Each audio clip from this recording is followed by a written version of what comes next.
Y'all, let's clean up my room with me. Y'all, June 7th was my son's anniversary, and I feel like I haven't cleaned up my room since the 5th of June. So I needed to get my room together. My room don't be more nasty. It just be more junky. I got a lot of stuff, and, my kids always in my room. They are welcome to come in my room at any given time, and that they do. They always making a mess. But, y'all, I want to talk today about growth. Y'all, I feel like I wasn't grown until 2019 after my son passed away. I know that sounds so crazy, but I feel like I didn't grow up until then. Like, I didn't realize, like, I had real genuine people in my corner, far as, like, mentors in my corner until 2019. Until, like, I really, really lost those people. I remember I had this one daycare provider that my kids was going to for the longest.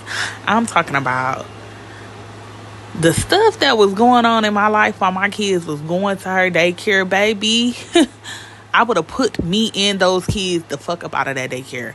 I'm talking about I had so many open CPS cases. I had so much drama. I was a mad black woman. I ain't never like really experienced a mad black woman until I turned back and I looked at myself. Y'all, I was so mad.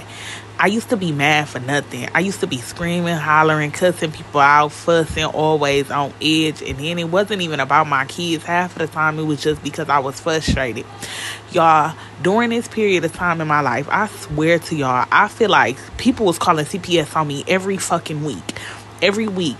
Every time you turned around, she was telling me, Brittany, CPS came to the daycare to see the kids. CPS came to the daycare to see the kids.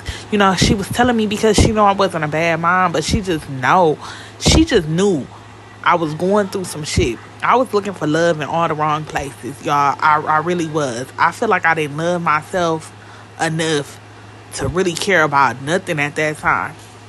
Now that I look back at it, y'all, I really didn't love myself. And with me not loving myself, I missed out on the key points of my life. I missed out on all my younger years because I was chasing something that I should never been chasing. I was chasing love. I was chasing popularity. I was just trying to fit in all the wrong places. Now that I'm in my own lane, y'all, I feel like my life has become so much better. I feel like I have found God.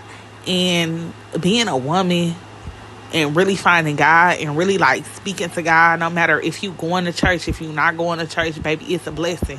Because when you come from where I really came from, like, you wouldn't understand.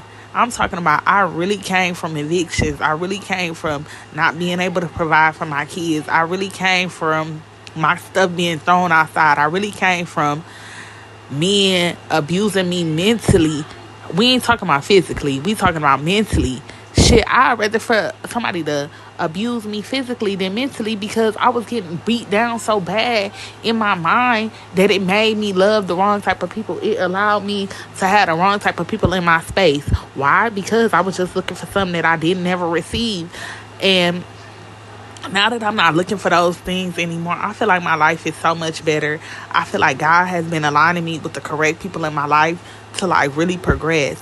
But y'all, I just wanted to give y'all the message for today. Keep on going. Love yourself, especially if you're a young mom.